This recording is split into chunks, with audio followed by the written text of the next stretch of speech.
आज के इस दौर में आपकी गर्भावस्था की मुस्कान को कायम रखने के लिए और अपनी वीडियो बनाने की श्रृंखला को आगे बढ़ाते हुए मैं डॉक्टर आकांक्षा आपके सामने प्रस्तुत हूँ।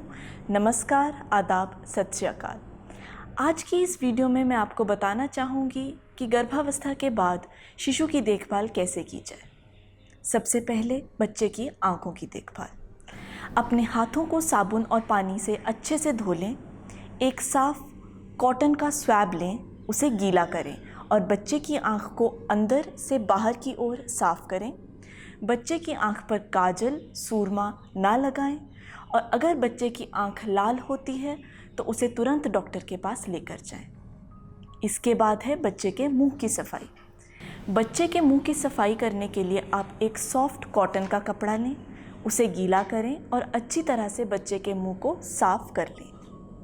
बच्चे के नाखूनों की देखभाल। बच्चे के नाखून अगर ज़्यादा लंबे होंगे तो वह इन्फेक्शन का कारण भी बन सकते हैं, इसलिए हमेशा याद रखें बच्चे के नाखूनों को नियमित रूप से अच्छी तरह से काटें। इसके बाद मैं आपको बताना चाहूँगी बहुत ही ज़रूरी बात के बारे में, जो कि है शिशु को नहलाना। शिशु की सफाई का ध्यान रखें और शिशु को रोज़ नहलाएं। नहलाने से पहले हमेशा याद रखें कि पानी का टेम्परेचर ज़रूर चेक करें। पानी का टेम्परेचर चेक करने के लिए अपने हाथ या अपनी एल्बो का प्रयोग करें। सबसे पहले शिशु का सिर धोएं, फिर उसके बाद उसके चेहरे को साफ़ करें। चेहरे को साफ़ करते वक्त आपको साबुन लगाने की रोज़ ज़रूरत नहीं है।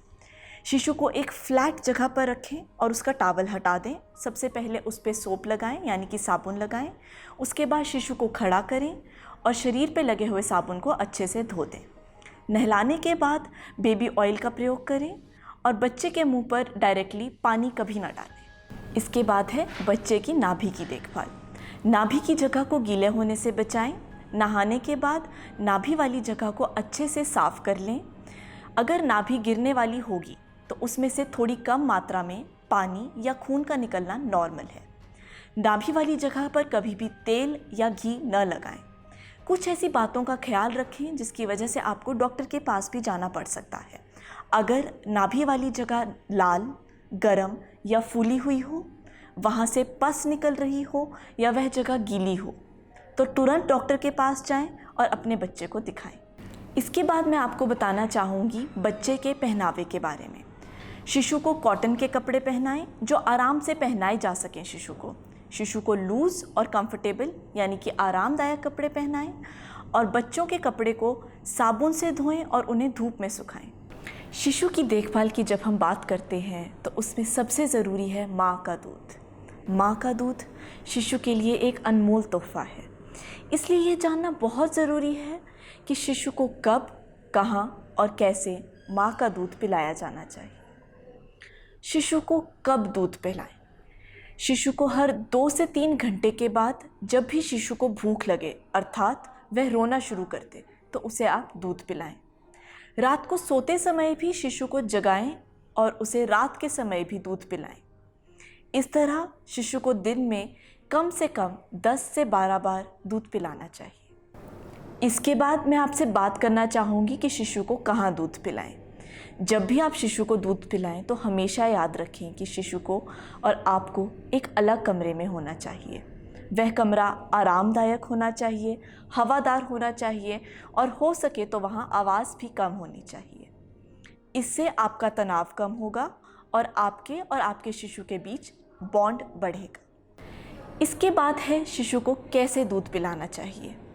हमेशा साफ हाथों से शिशु को दूध पिलाएं। दूध पिलाते समय ध्यान दें कि आप और आपका शिशु दोनों एक कंफर्टेबल पोजीशन में हों। हमेशा याद रखें कि शिशु को दूध पिलाते समय आप पहले एक स्तन से अच्छी तरह से दूध पिला लें और फिर उसके बाद दूसरे स्तन से दूध पिलाएं। जब भी हम शिशु को दूध पिलाने की बात करते हैं तो हमें कुछ 4 चीज़ें हैं जिनका हमेशा ख्याल रखना है। सबसे पहली, शिशु का मुंह अच्छी तरह से खुला होना चाहिए। नंबर 2, उसका जो नीचे का लिप है वह बाहर की तरफ मुड़ा होना चाहिए। नंबर 3, शिशु की चिन माँ के स्तन को छू रही होनी चाहिए। और नंबर 4, स्तन का काला हिस्सा अच्छी तरह से शिशु के मुंह के अंदर होना चाहिए। आखिर में मैं आपसे बात करना चाहूँगी स्तन का ख्याल रखने के बारे में, क्योंकि शिशु को दूध पिलाने के साथ साथ यह भी बहुत ज़रूरी है कि आप अपने स्तन की सफाई का ख्याल रखें। हमेशा जब भी स्तन को हाथ लगाएं तो साफ़ हाथ लगाएं। हमेशा हाथ लगाने से पहले उन्हें साबुन और पानी से धो लें। हर वक्त कंफर्टेबल और अच्छी फिटिंग वाली ब्रा पहनें।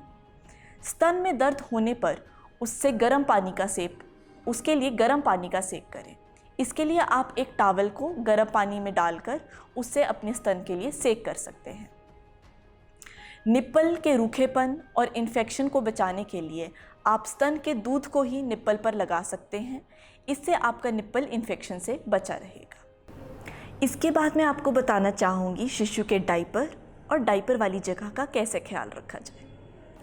सबसे पहले यह जान लें कि पहले 2 दिन मतलब जन्म लेने के पहले 2 दिन के बाद शिशु काले रंग की लैट्रिन करता है, जिसे हम मेकोनियम बोलते हैं।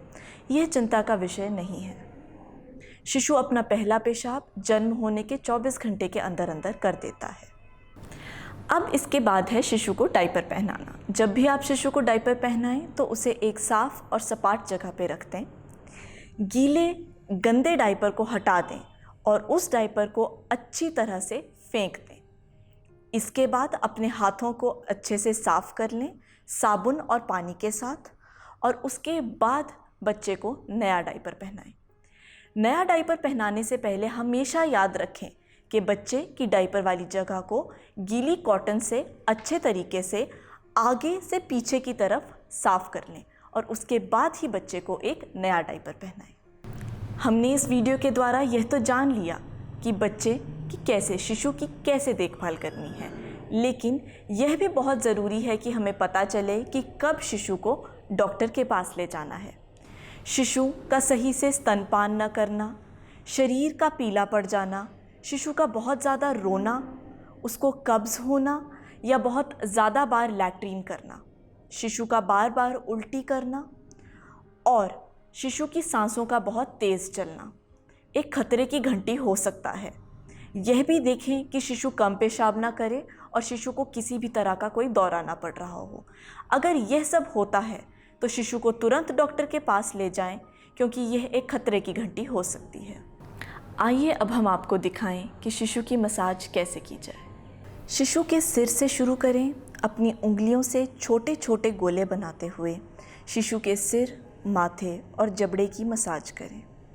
अपने दोनों हाथों से शिशु की छाती की अंदर से बाहर की ओर मसाज करें। उसके बाद शिशु के हाथों की मसाज करें। सबसे पहले शिशु के हाथों को मसाज करते हुए उसके हाथों को गर्म करें। फिर शिशु के हाथ खोलकर हर उंगली की मसाज भी करें। शिशु की बाजू की मसाज करते समय बीच से बाहर की ओर जाएं। पहले अपने एक हाथ और फिर अपने दूसरे हाथ का प्रयोग करें। इसी तरह शिशु के पेट और पीठ की भी मसाज करें। शिशु की टांग को दोनों हाथों से पकड़कर मसाज करें। अंत में शिशु के दोनों पैरों की अच्छे से मसाज करें। मसाज करने से पहले अपने हाथों को धोना ना भूलें। मैं आशा करती हूँ कि इस वीडियो में दी गई जानकारी आपके लिए लाभदायक होगी और आप अपने शिशु का अच्छे से ख्याल रख पाएंगी। आपके और आपके परिवार की मंगल कामना करते हुए आपसे विदा लेना चाहूँगी। धन्यवाद।